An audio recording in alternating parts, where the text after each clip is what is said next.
All right, welcome, welcome. I am so excited for everybody to be here tonight. We have a wonderful show.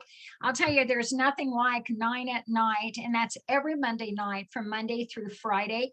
A topic, a different topic every night. Tonight, it's all about the talent, and we are loaded with talent tonight. I'm Christine Campbell. I'm the host at 9 at Night, and you're going to meet a lot of friends each and every night. Monday night is all about the business. Tuesday, it's all about racing, motorsports. Tonight is all about the talent. Thursday night's all about finance, and we have a lot of fun on Friday night. It's all about traveling, and we're talking worldwide travelers that come on. So with that, we're going to go ahead and get this started. I'm so excited to introduce our first guest, and she is just absolutely remarkable. And with that, I have a little intro for her and everybody else. So here we go.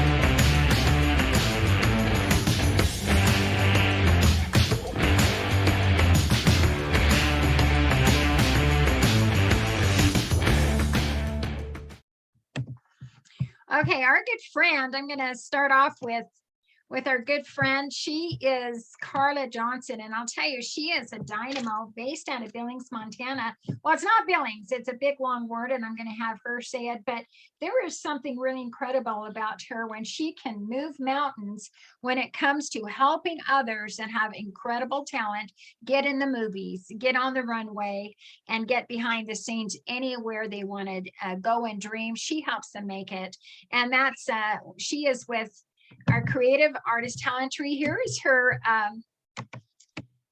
website. It's called Creative World Model and Talent Agency, and that's exactly what she has done with many people. She is having some connection situations right now, so got her on the air, and we're just gonna listen to her. And Karla, welcome, and thank you so much for being here. Thank you, Christine. I appreciate it. Well, you have some amazing guests, but before we talk about them, I just want to have you just give us an update of how long you've been doing this, the top successes, and why you love it so much. Okay, I've been doing it since 2002, and but my agency was established in 1979, and it's the oldest agency in the state of Montana. And so I love doing it because I love connecting people to their dreams.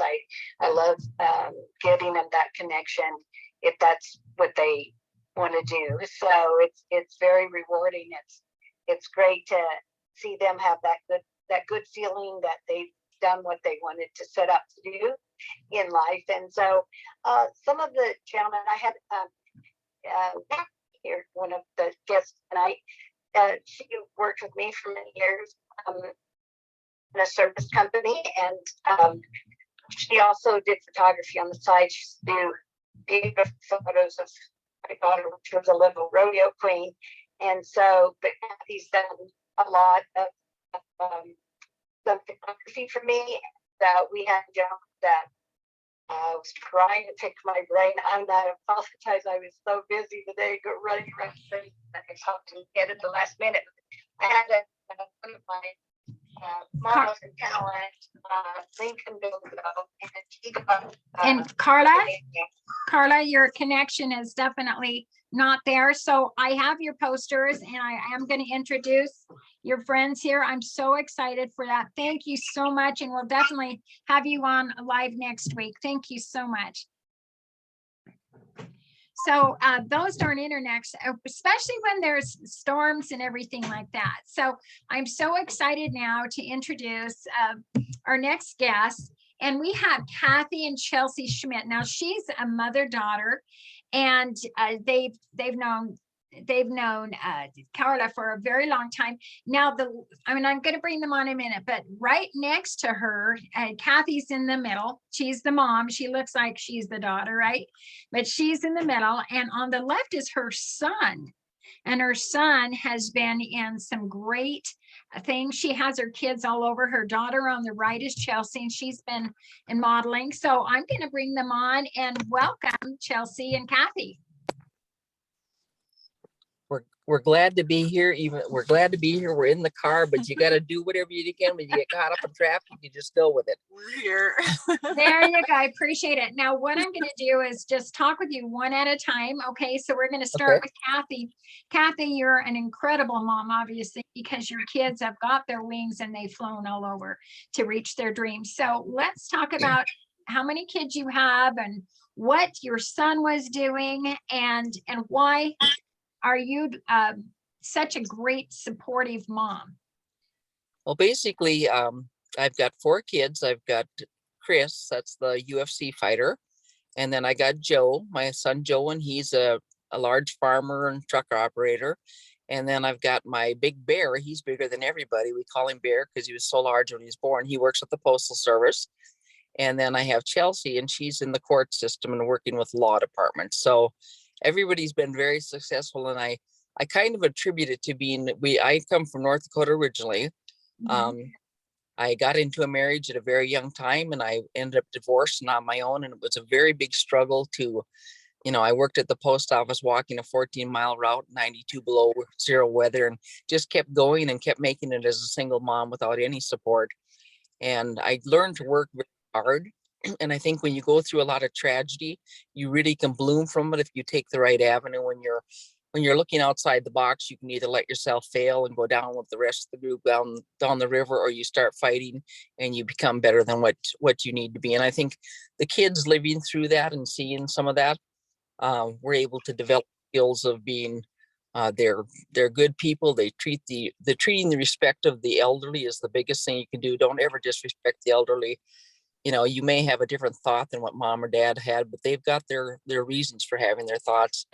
And I trained them to be respectful and to work hard. And every one of them, fortunately, has turned out very successful in anything that they've done. And they're great kids. And Chelsea started out modeling at a very young age. And it was really kind of funny how it started. She went to Barbizon Modeling Agency, and she was specifically, the lady said they selected her because she was age appropriately dressed. Where some of the younger people nowadays kind of look like they're about 30 years older than what they are. And that was what really struck it with them. And so she's worked and done. Chelsea, hold on, you lost her lighting. Okay, we're back on. So Chelsea has worked in many different areas and done runway modeling for wedding photography, and worked with Karla's creative modeling agency and got into some great magazines and stuff. And one thing about Karla is very good at supporting, like you said.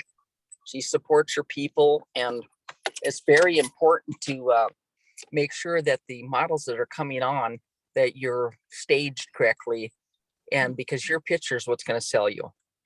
Okay, then that's the first thing they're going to look at. And I worked with, worked over in the Emmy Awards, and I worked with, when I started out to be a photographer, I went and did assignments at a high school. And the thing that I was able to do, because I was a heavier set person, I was able to take the heavier set girls at the different proms down here and stage them correctly so that they looked very good in their pictures. And they really excellent. Excellent. And, You're the best friend. And then what I did is I studied the film that the hotshot photographers were using. And then I used the correct film, because like if you're at the Emmy Awards and someone has got plastic surgery, if you're not using the right film, you're going to pick up every little tiny piece that is not wanted to be picked up for somebody in that area. So there's a special film that we use also for the wedding photography that makes you look really, really smoothed over and really good. And then the angles, and you watch people, and you just have to kind of have an eye for what you're looking at. And what I do is, for Karla's models, that's very important that we get them set off with the picture that's perfect, because that's the first thing that's going to sell them to the company, and then they'll work around whatever else they need to do with them. So, and I've worked with Karla for many years. So, well, that's excellent advice. Now, how did you get to, and my next thing was to talk about how you're a photographer and quite renowned. So how did you get started in the Emmys? I had a friend that was over there that I knew, and I started going over to the Emmy Awards with him. and then got into the photography part of it because they were very specific about who's going to be shooting who and what pictures can be released and what can't be. And I mean, it's really a tight thing when you get involved in that. And then I'm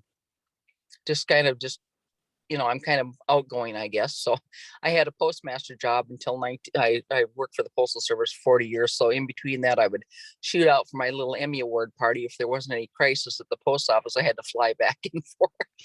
But yeah. Well, you know what's amazing? Okay, I relate. I was a single mom for 15 years without financial help, and it's up to me with 4 kids. So Yeah. my hat's off to you. Well, so what's interesting is you did it on your own, but you had 4 children. You kept it an anchor right there. So you had your postal job. People don't realize that you could be going to the post office, the grocery store, and this person is a known somebody somewhere else because they're just Right. trying to make ends meet. So that's Right. remarkable.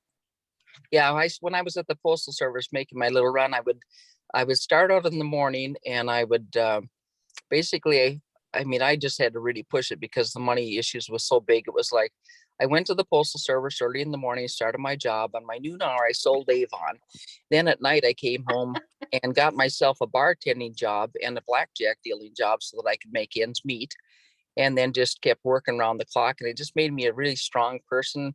And it made you have, when you look at people, you don't start judging people because you never know the choices that they have. That's And that's absolutely correct. a really big thing. You just look at people and say, I'll do what I can for you. I would do anything for anybody. And even when I'm down to little or no money, I will give what I can because, even down here in Phoenix, when you see somebody on the street begging for money for food, you just don't know if that could be your child next month, or you don't know, but the benefit of the doubt, just give them something and just keep moving, and it's just a good thing. And I've trained my kids to be that way. And Karla is a very good person. I really associate well with her. She's a really sweetheart. She would do anything for anybody.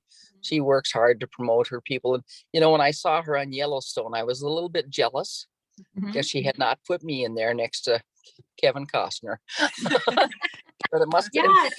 Yeah, she's made some great open doors for some great people, Yeah. like the movie Yellowstone or Yeah. the show. What's interesting now, you said you just retired. So what Yep. are you doing now that you're not having all of that to do, or are you into that other 5 projects or something? Well, basically, I'm 65 now, and I hung on at the post office as postmaster where I was for a long time to make sure my people were able to get moved over and safe. And in 2018, I came home and I got really sick and I passed out in the bathroom, and I went had my son carried me to the car and put me into the emergency room, and they told me I had stage 4 ovarian cancer, and Oh there my was heavens. no chance for me. I was supposed to be dead. And I then immediately told my boss something has required me to retire next week. And I was told to get home, get my stuff in order. And basically, I pretty much was preparing to die. I had a couple doctors tell me the same thing, that they weren't going to do surgery or anything because they had 2 4x6 large tumors and pepper sprayed everywhere in my body. And I thought, wow, this is really great. I mean, I was pretty well shocked. My husband wrecked the car the next week. I didn't say nothing to him. We had enough tragedies going on. I was digging for paperwork, trying to retire. Things were just a swinging, and you just kind of get hit with that kind of information. And then my daughter and I do the Young Living essential oil. So we pepper sprayed myself up with enough frankincense and worked on that. And God's blessing, in a month and a half, I met up to a wonderful surgeon. She said, let's just go for it. It looks like they had shrunk down to 2x4s. And as a Young Living essential dealer, we can't say that, but I lived through it, so I know it. And anyway, so then after that, we just continued with the program, and I'm cancer free and doing great. And I thought, what, just keep partying. Somebody else needs. I'm really proud of you. That's awesome. And it takes a lot of mindset and attitude too. It sure That. does. Yeah. Yeah. I was on, when I used to have the radio shows on 21 Major Markets years ago, I would have different topics every day, just like what we're doing. And I had a doctor, a very well-known health doctor, and we were just talking about positive attitude. A positive attitude literally keeps you healthier. And it And does. Yeah, it does. So you definitely are a wonderful example of that. Thank you so much. Well, I can't wait to meet your beautiful daughter. Okay. And I'm so glad, Chelsea, so nice to meet you. Hi. Nice to And meet so you. you were chosen as a model because you stayed, let's call it, what do you call it? Because they thought that you were just the best, Rest. tastefully dressed person, and you looked your age. Let's talk about you getting that. Yeah, they liked how I look. And because I usually like really classy.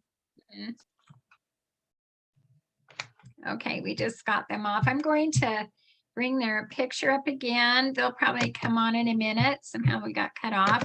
But we were talking to Kathy and Chelsea Schmidt, and they are, what a wonderful family story of just positive attitude and everybody making a positive difference to make things happen. I just absolutely love it.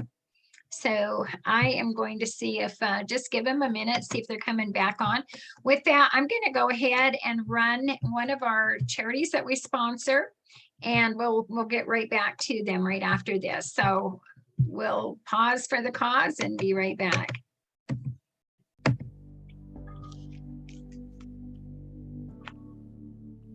Having a child in the hospital is incredibly hard for parents and really difficult for the child too. But seeing a child smile because we were able to add a little bit of happiness and fun to their healthcare journey is an amazing feeling. In fact, it's our passion.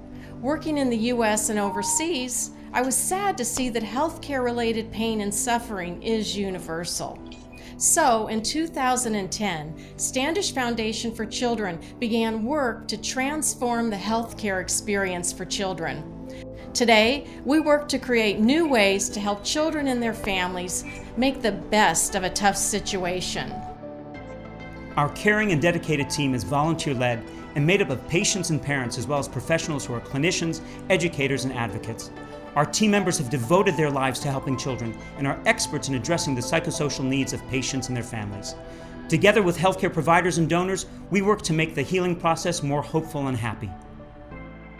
Our team collaborates with children's hospitals, clinics, and nonprofit organizations in the U.S. and around the world. We also support hospitalized children of U.S. military personnel. We guide in the education of staff and parents, teach child advocacy, offer psychosocial support, and give financial assistance to make the child's healthcare experience as positive as possible. As healthcare technology continues to evolve, it's important to remember to embrace our common humanity. Fear is present for well checks, emergency room visits, as well as complex care involving surgery, chemotherapy, or organ transplantation. These procedures are scary, and we believe that no child should have to be afraid to go to the hospital or to the doctor's office. We know the research and strategies to minimize pain and suffering, and we know healthcare and healing can be positive. In fact, when children experience healthcare in a positive way, it contributes to their physical and emotional well-being, helping them reach their full potential.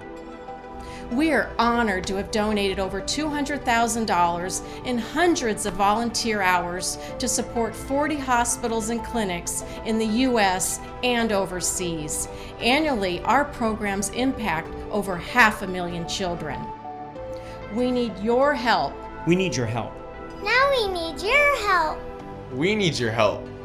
We need your help. To further transform children's healthcare experiences and to ensure each child and family has access to a positive, hopeful, healing experience. Excellent. So what we're going to do, we're going to go back and we're going to see if Chelsea and Kathy are back on. I know there's a little hiccup, but that's just showbiz. So Okay, it's saying the video can't start because the host has disabled it. okay, it was because I need to make you a co-host again. So we're just going to do that. So we're back on and so glad to have you back. And we were talking with Kathy and Chelsea Schmidt, and now it's Chelsea's turn. So Chelsea, what do you have such an excellent mom. She was an excellent photographer that took the right picture. I'm going to put this picture up again while you talk about it. was this your award-winning picture that got you the job that she did at the time? Yeah. Yes, it was a award-winning picture. I really, really love that picture. Mhm. Yeah, it was, I think it was like a few years back that that won. But the reason why stood out is because they liked how I looked. I dressed very classy. I wear a lot of black. But I do like dress very classy, and I feel like that's important when you're, you know, trying to you know, You always have to be model ready. yeah, you have to be model ready.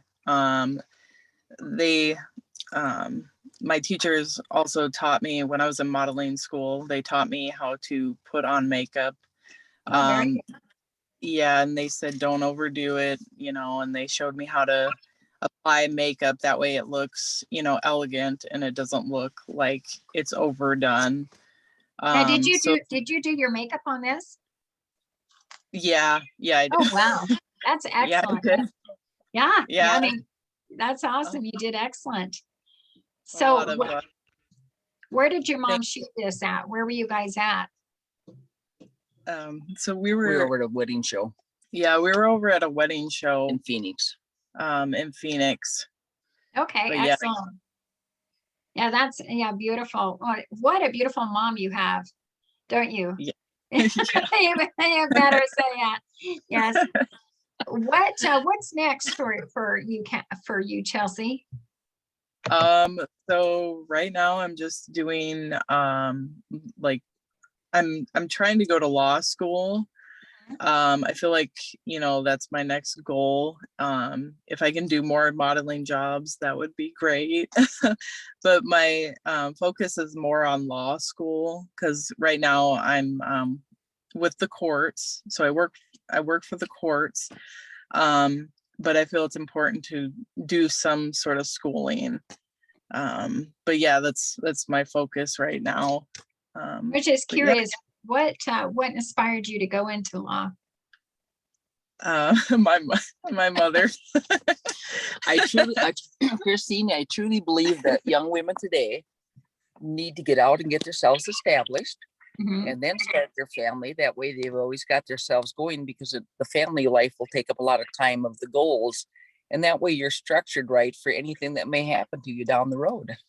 You know, that's just, you're absolutely correct. You know, I'm just so Yeah. proud of you with what you've done as a mom, and Chelsea with what you've done and just making a difference. And you guys are Yeah. just special people. So We're I just wanna kind of say like the thank- best friends. yeah, that's how it Yeah. needs to be. Yeah. Well, Yeah. I'm so glad to have met you. And thanks to Karla Johnson, who's with Creative Talent and World Talent. And it's good to know the tips behind the scenes if you want to be on the runway. We've talked a lot about the acting side. So any last tips, Chelsea or mom?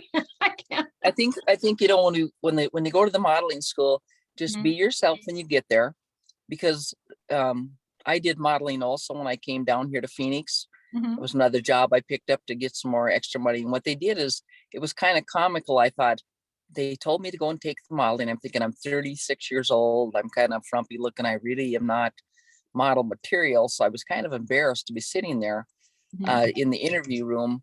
And I went into the Barbizon modeling. And anyway, what they said is basically the young girls had been throwing the furs on the floor for the Switzer modeling company.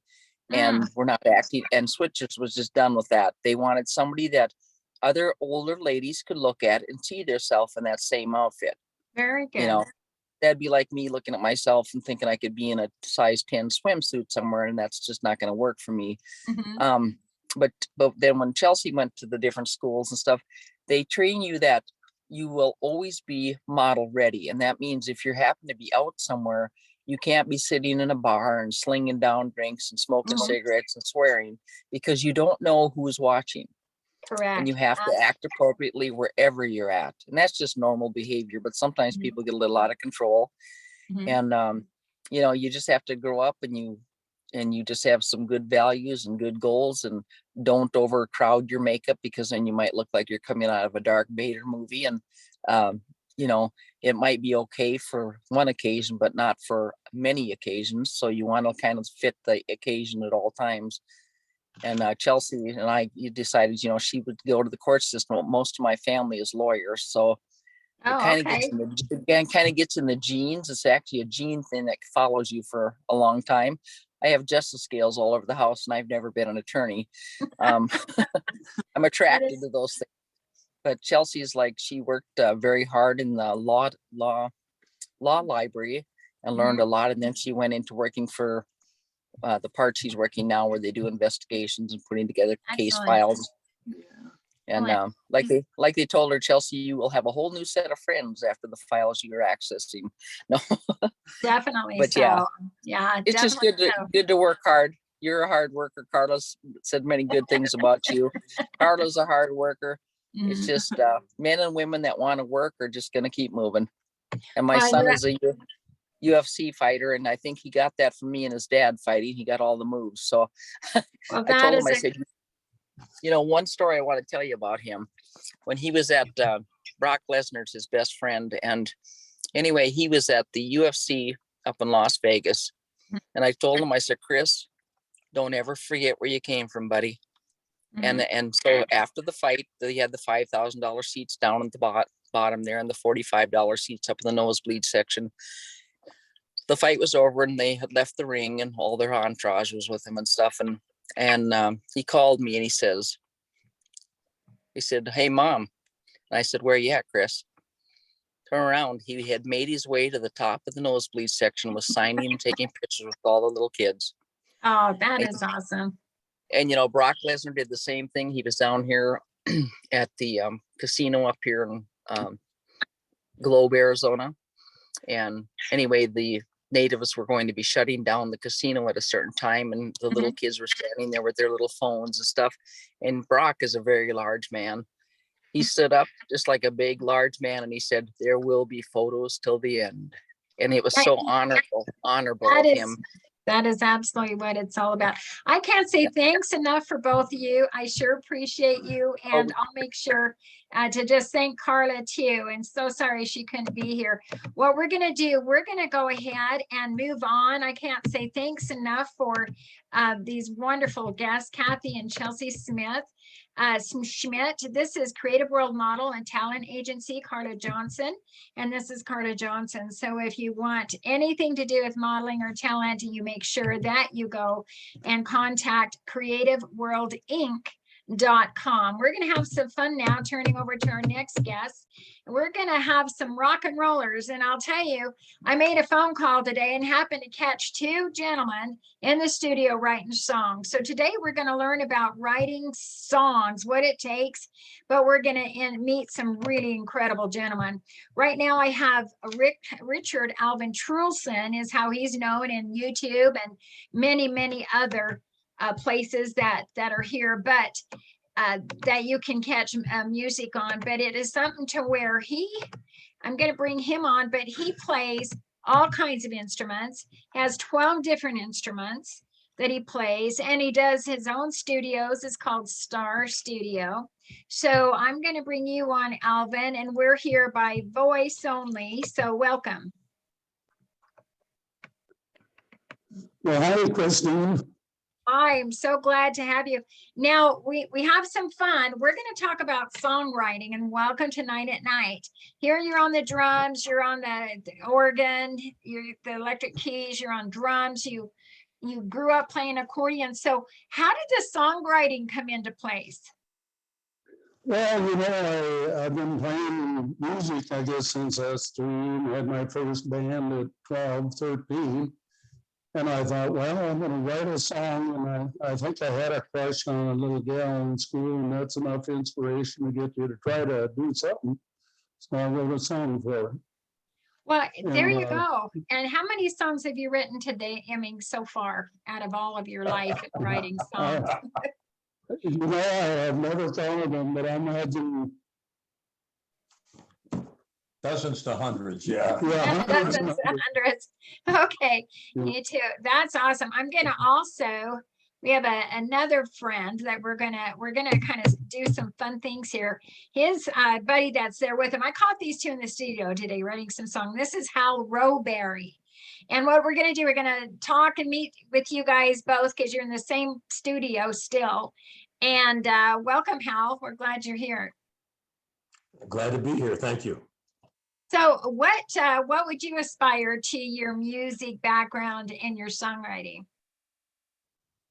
Well, I remember as a kid in a band, I just wanted to write songs for the band and be a rock star, of course. That's all I cared about. And as I got older, and especially as I got more realistic and decided I probably wasn't really going to be a rock star, I decided I'd be a songwriter when I grew up. But I'm not really good at it, and I don't really like it that much. But I figured, you know, if you just do some of it for like start doing it and do it occasionally, one day you'll be old and you'll have a bunch of songs and then maybe you'll be a songwriter. So that was my approach. Christine, he's an excellent songwriter, I want to tell you. Yeah, I hear the ones that really are, they're the most humble about it. That go figure, right? So Hal, you've been in a band, both of you have been in the same band called Affection Collection. Let's talk about how old that band is and I mean, how long you've been doing that pretty much. And let's talk a little bit about that.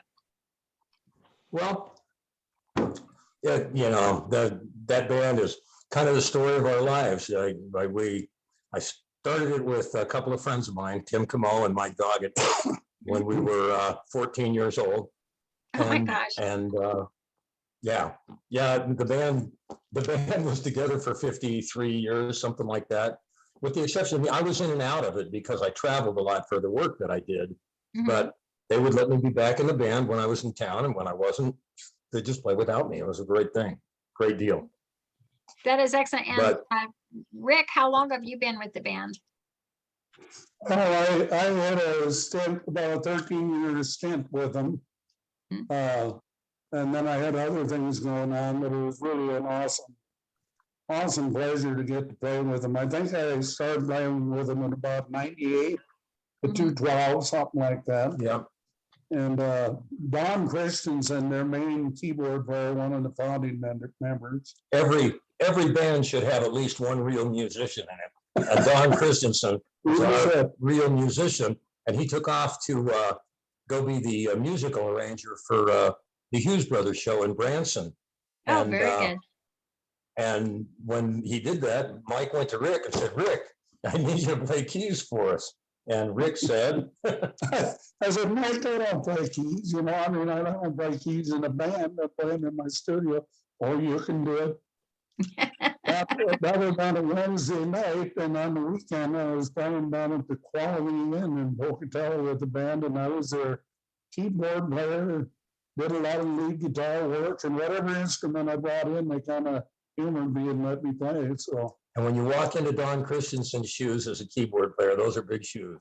And yeah, Rick's about as versatile a musician as you're going to come across. Plus, he does all that songwriting. Yeah, and well, you guys both are. You're in his studio, in the Star Studio.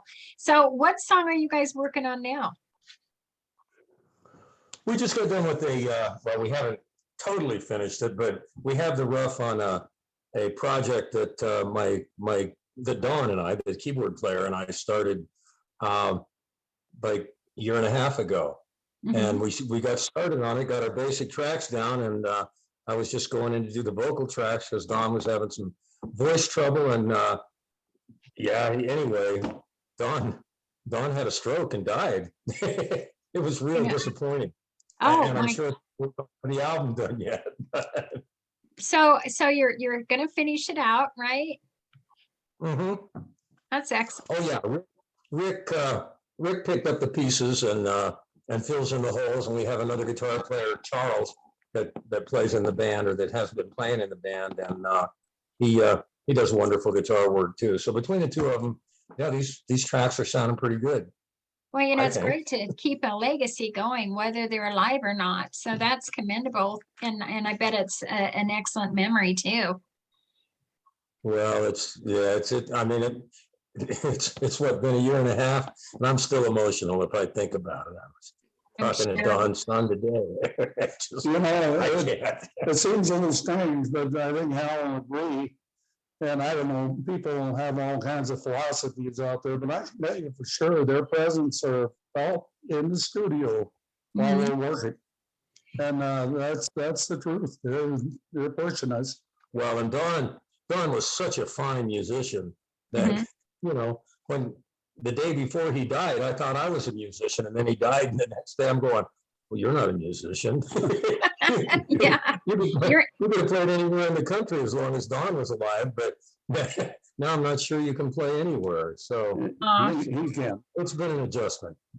Yeah, it is when there's a loss like that. And I'm so very sorry about that. Now we have some songs I've caught on YouTube from both of you. So we're going to start with Rick's. He's got a rock and roll song here. And this song, we're going to play it a little bit and then you can talk about it. Because it's all lined up, ready to go. It's supposed to be. Just a minute. Yeah, you know how things work sometimes. I have it on backup. yeah. I actually I have know it how on, supposed to be word.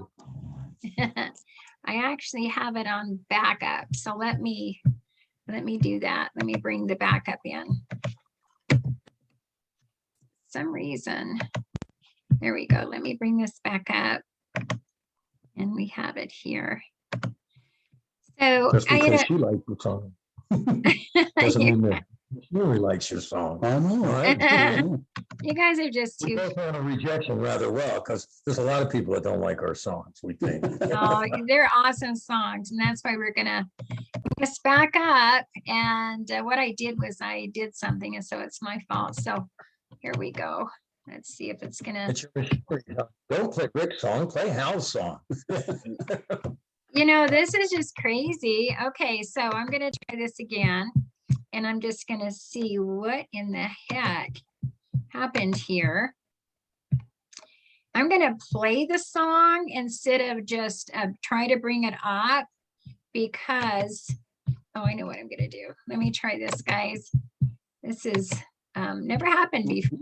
Well, that's okay. We all learn how to do We things. like watching your Christy. You guys are just too funny. So let me try this one. It's still bringing that up. There we go. Okay, so let's see if we can go backwards and get this song. It's in between these Oh, two. look, that guy's backwards, yeah. Yes. Yeah. So I'm gonna just play it, okay? And so That'll work.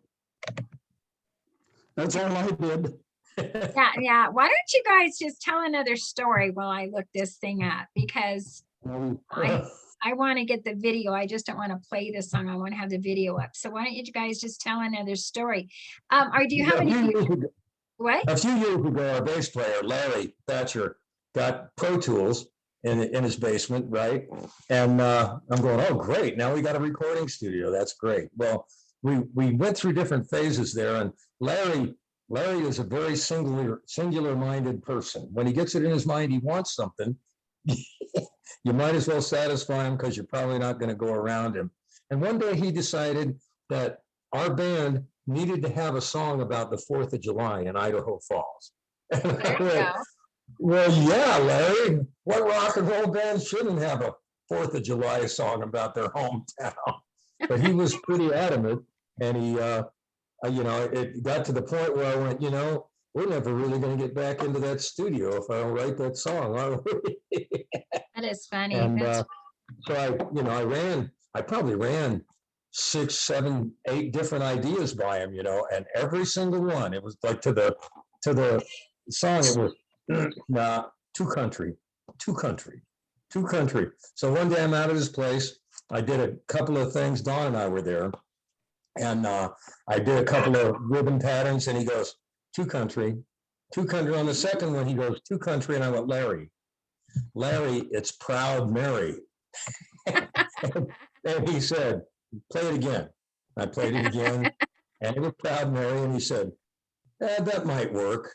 So he That walked is up, funny. went outside, and left Don and his keyboard, and me with the guitar, and we went through, and we penned the song all right. It actually turned out to be a really good song. I really like it.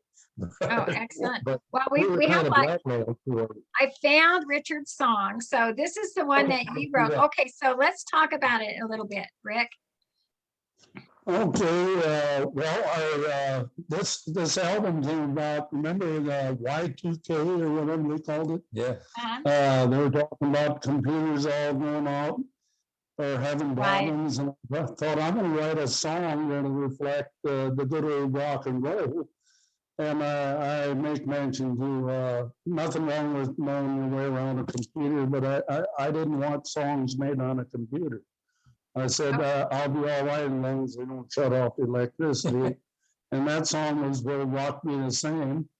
And I'm playing all the instruments on it, and you can play a little Excellent. bit. Well, and then you'll hear it sounds like you have 2 or 3 people singing with you. So we'll talk about that when we get on. Let's finish. And we're going to Yeah. just play a little bit of it though. Here we go.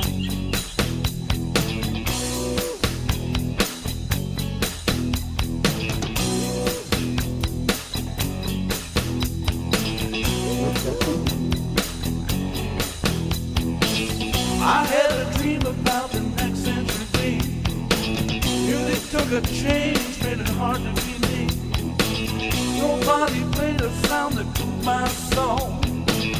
Until the boy just left a great big hole. But we still rock, like we did in the 50s. Well, we still rock, like we did in the 60s. And we still rock, like we did in the 90s.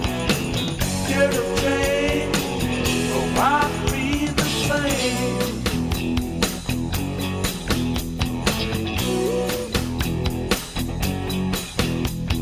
They get a bigger star than Elvis Presley. Did they write better songs than Buddy Holly? Did they plan on having something better than the Beatles? Just computer sounds and there will be enough people. Will we still rock? Like we did in the 50s, but we still rock. Like we did in the 60s, yeah, we still rock. Like we did in the 90s. Scared of change, but rock be the same.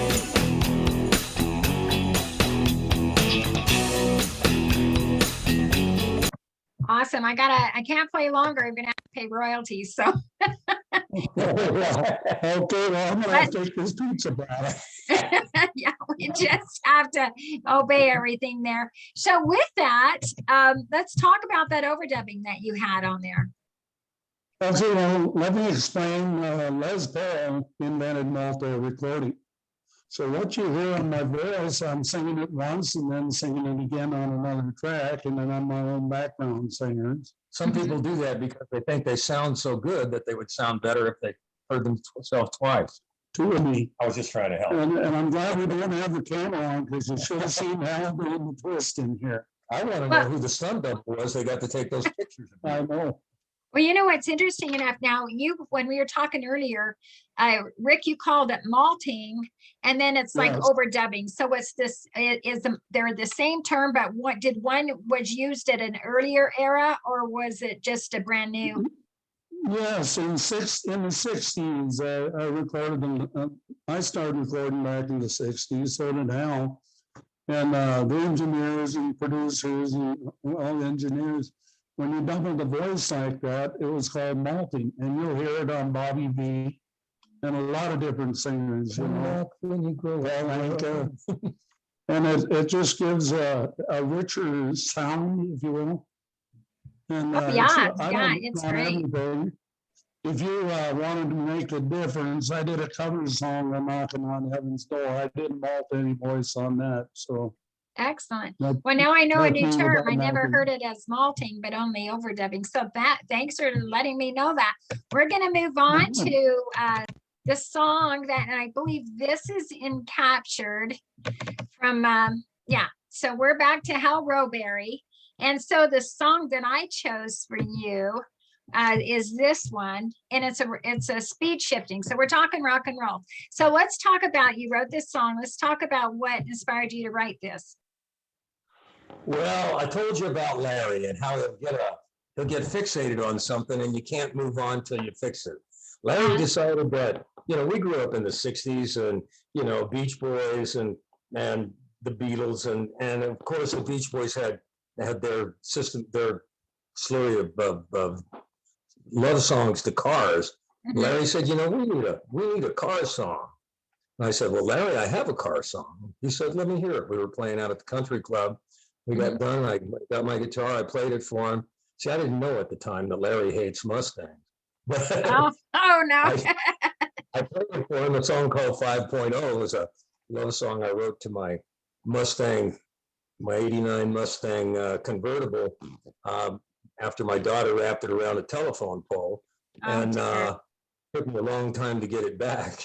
So and Larry listened to it. He went, nah, we need something that not enough people know what a 5.0 is. We need something that everybody understands what it is. Something like speed shifting. I went, right, Larry. Nobody knows what a 5.0 is, but everybody knows what speed shifting is, right? That is awesome. We tussled with it for some time, and finally one day he sent me an email that explained speed shifting to them. It totally explained it, and I went, I'm not getting back in that studio until I write speed shifting, am I? Excellent. So I sat down and I wrote speed shifting, and I took it out to Larry, and I think it's been his favorite song ever since. We spent all afternoon, laid down all the tracks, then brought the band in and had them replace the tracks one by one. But it was just a fun song to do. Well, let's hear it. Yeah, all right, let's do that. I'll shut Yeah. up. No, it's on. Let's hear it.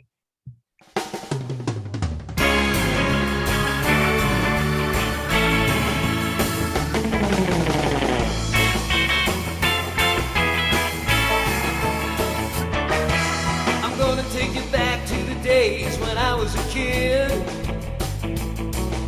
Sometimes I really can't believe the stupid things we did. There were two things we figured were needs. Yeah, one was girls and the other was speed. So we spent a lot of time burning up a quarter mile.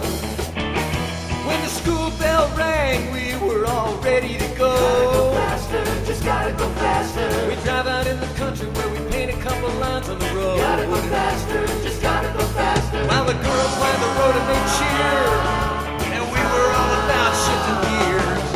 We couldn't wait for our turn to burn another quarter mile. Speed shifting, you put your right foot tight to the pedal. Speed shifting, your clutch barely touches the pedal. If you want to be a driver, the other guys fear, they better hear some rubber chirping as you're running the gears. Speed shifting, run another quarter mile.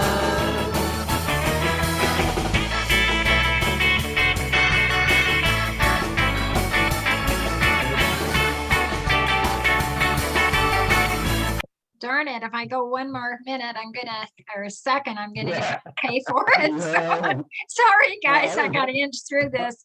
And that is so cool. What a great.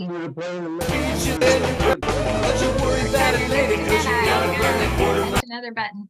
Okay, what'd you say? I said I was hoping you'd play long enough to pay a royalty, so Hal would have paid for the pizza. There you go. Oh, well. Well, you guys are just awesome. You never want to forget that you're talking to Rick. Well, I'll tell you, this has been really great. And you guys are just absolutely phenomenal when it comes to the music and creation from the source, right from your soul, out your mouth and within a whole recording studio. Now on that last song, Hal, you had harmony.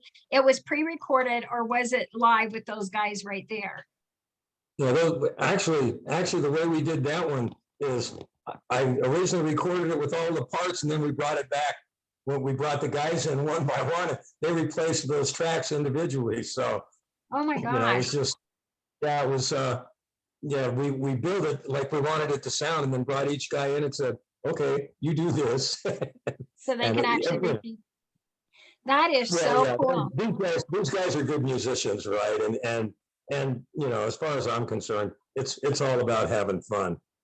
Except when we're trying to please Larry, you better do the right stuff or you're never getting in the studio again. And I want to add that the Affection Collection were really an awesome vocal band. They worked on harmonies all the time, had great live performances. You go out and you'd think you were listening to the Beach Boys. Yeah, They're that Well, good. these guys were all singers and stuff. wasn't there a time they were playing a lot of Chicago and they had horns? Yes, The band actually changed its name when we graduated in college. Mike came back to Idaho Falls and started a band called Goodwill. Because Oh, the rest of us Goodwill, were going that to take was the it. Affection Collection and go, yeah, and travel. But I ended up leaving and going to South America for a couple of years. And when I came back, we put the band back together. And eventually I moved back to Idaho Falls and got back in the band and all that stuff. But the great thing about that band, and I consider myself one of the luckiest guys on the planet to have been there, you know, from the start to the finish, because it was a band of guys that just loved to make music and there weren't really any egos in it. And the proof of that is we were only together for 54 years, right? That is And, definitely proof. Oh my gosh. And those songs are really good. Well, you know, there was some talent in the band. Like I said, there was Don, and then there were the rest of us. And I'm at the other end of the rest of us, but they were talented guys, and we just had a lot of fun. I mean, if you just knew somebody that played a guitar in the early 60s like that, that was cool. That was cool enough, right? So I can't imagine how much just the chance to play with those guys all those years, like, really affected my life and stuff. We brought in a drummer for a couple of years when our drummer had to go back east to graduate from high school. And he still to this day, he's going, you know, that's how I met my wife. He said, I was nobody. Then I started playing in your band and then everybody knew me. And you guys are Yeah. very popular band. Now, you guys should do a tribute album on the Affection Collection. Except And all the musicians are dead. But add stories to it. You know, little stories like that might be a snippets. good idea. I Yeah, love hire it. I'll some buy it. musicians. That's what we'll do. I would definitely buy it. Well, any last for those newbies that are wanting to get in the music industry or record an album? Do you have any tips of how to get started from your closet guitar playing and singing in the shower thing into the studio? So they're heard. Well, I'm going to say this about anybody wanting to come into the studio. I know a lot of people sit down, think they'll go and work their songs out in the studio.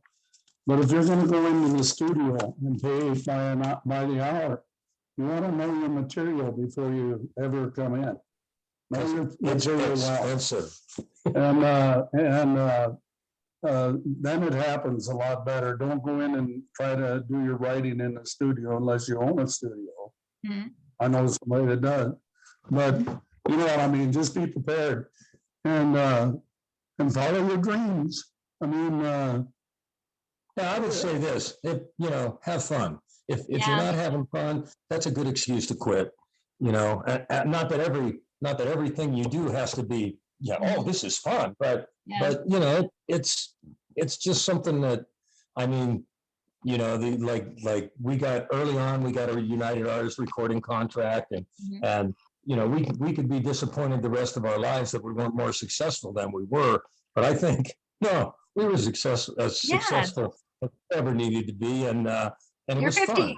54 years even- successful. Are you kidding? Even in the later years, it was like I was working in California, and I'd drive home for 14 hours to play a gig with these guys. If Mike said, no, it's an important gig, I want if you can be there. So I'd that drive is so home and, cool. you know, I'd spend $600-700 to come home and make $200. and I want to tell you, Christine, we have 3 or 4 guys, Hal, myself, Ben Scroff, Charles Benson, and whoever else that hears about wants to get in on it. We have a jam session every Wednesday. It's kind of like our golf team, but we're just like the 14-year-old kids in the garage. We have as much fun now as we did when we were There you kids. go. There you go. I sure appreciate it. This is more of a national podcast. So, well, we'll round up who we can locally. Okay, how's that? Unless someone wants to do what Hal did and drive 14 hours. That's okay. Just contact 9atnight.com and we'll let you know where it is. I sure appreciate you guys. My debut is I moved to Nashville and I ended up kind of stopping my dreams for a little bit because I fell in love, got married, and became a mom of 3 beautiful kids. So my husband, their father, was in the music industry as a promotion man, and so he knows how to. And so I learned what was a beautiful thing is learn everything on the business side about getting to the recording in with a major label and getting it played to be a #1 song. So a lot of stories with that. But anything about that stuff, so I did have a like years ago, I think 97, something like that. I read a couple of songs or books about the songwriter scene in Nashville. And my wife and I had just taken our kids out to Minnesota where my in-laws live. And I must have made one too many comments about it. And she said, "Why don't you just go?" Yeah, I very said, good. "Well, nobody needs you here. Nobody needs you here." The kids have their cousins. I've got my mom. It's a lot closer from Minnesota than from Idaho Falls. It was only 18 hours from there, right?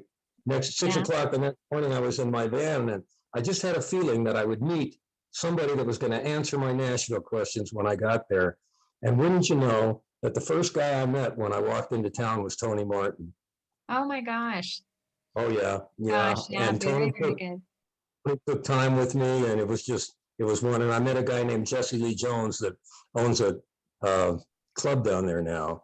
And Tony was just so generous with his time, and yeah, he answered my questions. And I don't think I wrote another song for at least 2 years after he told me, "You need to go home and write all you can write." But it's, Well, and it's good. Those publishing companies are always looking for the A drawer, the top thing on songs. So it's never too late to live a dream, right? Well, I can't say we're at the end of our hour, and I can't say thank you enough. We're going to have you all both back and have some more fun and more song playing. But I can't say enough about the wonderful time that we've had and just the wonderful absolute learning that we have with both you and with our first guest too, from the talent side to the runways to behind the guitar, right?